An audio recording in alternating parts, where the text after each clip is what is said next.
We dismiss history at our peril. Liberty Nation Radio with Mark Angelides. The nomination process for Judge Ketanji Brown Jackson is underway, and all eyes are on the Supreme Court to see what's happening. To help us navigate these winding rivers of the Senate, we're joined by Liberty Nation's legal affairs editor and host of the excellent Uprising podcast, Mr. Scott D. Cosenza, Esquire. Thanks for being here, Scott. Thank you, Mark. Always a pleasure. So has there been much said or reported to indicate how Ms. Brown Jackson's confirmation will go, and will it be a difficult one? I don't believe it will be a difficult one. You know, she sits on the D.C. Circuit Court of Appeals, and she was successfully nominated and confirmed to that position just 9 months ago. There's every reason to believe that Democrats will advance her nomination without delay and without much, without really any bumps in the road. Her record seems pretty clear, and without much controversy, they can go ahead and vote yes to her nomination. And of course, having been confirmed to the DC Circuit 9 months ago, that means that all of the investigations are probably pretty much up to date, right? That's exactly right, Mark. She's already submitted her questionnaire for the committee that, lists significant cases and her disclosures, because it only had to be updated, from these few months ago. So that's part of the reason why, of course, it helps speed the process if the president does nominate a senior judicial figure to this position, which is why they often do so. It eases the process considerably. So the vote to confirm her to her present position on the D.C. Circuit Court of Appeals, that included 3 Republican senators, Lindsey Graham, Susan Collins, and Lisa Murkowski. Now, based on that, are they likely to support her nomination for the Supreme Court? Well, they're the most likely votes for yes, I think.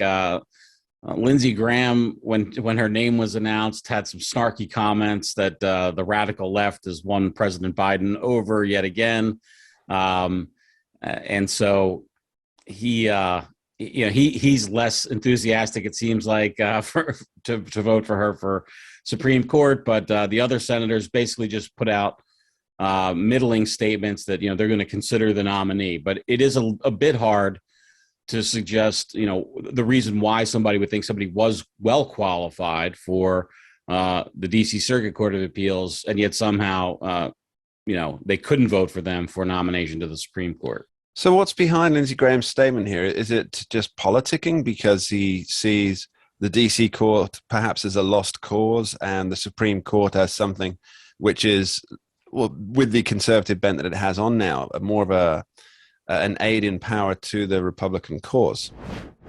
I think you should get a job for his campaign with that kind of suggestion. No, it seems like it's just bald politics, Mark. He wanted this woman named Michelle Childs, who is a district court judge in South Carolina, to get the nomination. He was basically campaigning for her along with Representative Clyburn, who's the reason why we had that affirmative action basically mandate that it had to be a black woman.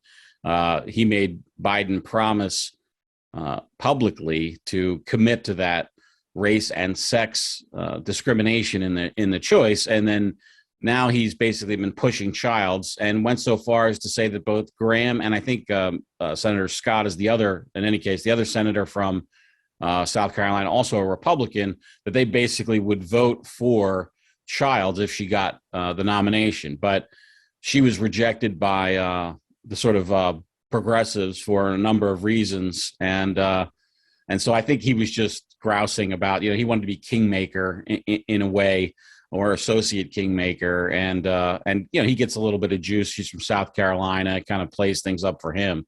And I think that he probably will come around, because again, to say that somebody is well qualified, because if they weren't, why would you vote for them, right? Because you just voted for them for what's commonly regarded as the second highest court in the land. So if they were qualified for that court, what makes them unqualified for the Supreme Court? I think it's a bit of a hard sell if you want to pretend or convince yourself even that you have a consistent view on these things. So let's talk about a record for a moment. You've been examining it, Scott, as a lawyer. Is there anything that's caught your eye? Well, with the disclosures, we learned that she has served on Harvard's board of overseers, and she currently sits on that position. She got it in 2016, I believe, and her appointment will be up in May. So I don't know if she'll resign that or just let it extinguish in any case. But the reason why that becomes important is because one of the big cases that the Supreme Court has taken, and almost certainly it will be heard next fall, is the Harvard affirmative action or racial discrimination against Asians and in favor of blacks, especially case. So if she was on the board of overseers or sits on the board of overseers, that might make it basically a case that she has to then recuse herself from. That's the only thing I thought that was kind of interesting when looking at those disclosures. Okay, and what about the process? How is the nomination timeline likely to play out now?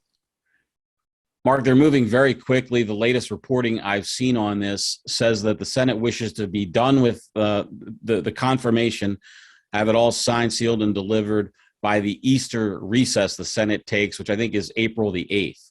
So that will be a very fast, nomination and confirmation if it's all said and done by the second week in April.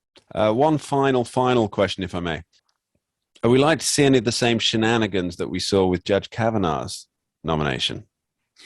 Almost exclusively those kind of attacks from real or imagined, 30 years ago incidents, kind of things. Those are the preserved almost exclusively of the left and Democrats, Mark, from Judge Bork, who was sort of the first modern victim of these attacks, straight through to Kavanaugh. We just don't see them, those types of attacks waged by Republicans on Democrat nominees by and large.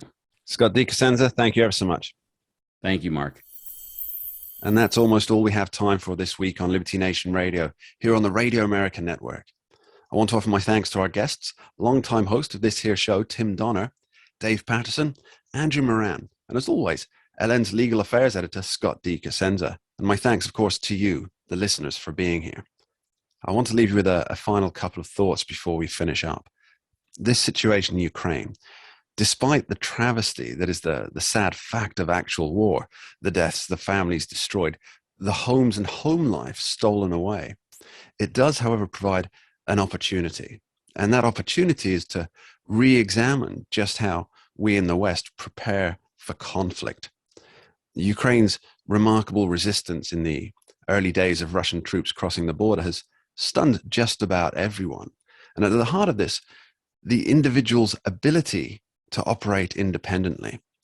On the Russian side, you have forces waiting for instructions from the Kremlin, unable to operate outside of the parameters of their orders.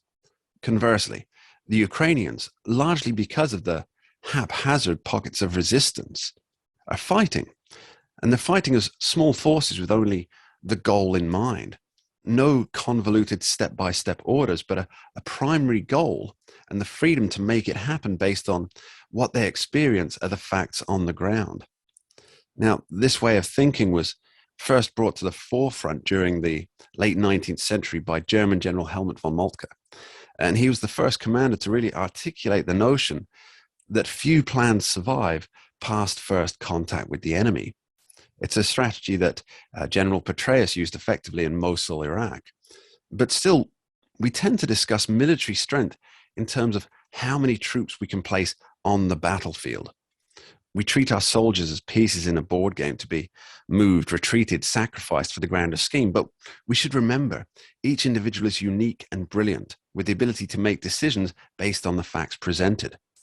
If we continue to treat our military as mindless automatons capable only of following orders, we lose the most potent weapon imaginable, the intelligence and the independence of the human spirit. Coupled with this, the idea that we still think of war as two groups, one trying to overpower the other with superior numbers or military hardware. And we end up ignoring how the act of war itself has evolved and changed over time. From pre-Roman Empire days, we've examined maps and sought to put troops in key strategic positions, determined which type of troop should be deployed in what location with what line of support. But that is not representative of right now. Asymmetrical warfare, or basically any type of conflict not fought on the traditional battlefield, is ignored in favor of tanks and planes and boots on the ground. This does not reflect modern reality, and we will continue to sacrifice lives, land, and security as long as we pretend that it does. Perhaps it's time to rethink things. We dismiss history at our peril. Liberty Nation Radio with Mark Angelides. We're doing it for real, really real. Liberty Nation. And Jeff Charles, contributor for LibertyNation.com. I think we're starting to make an impact. Liberty style, fight for freedom.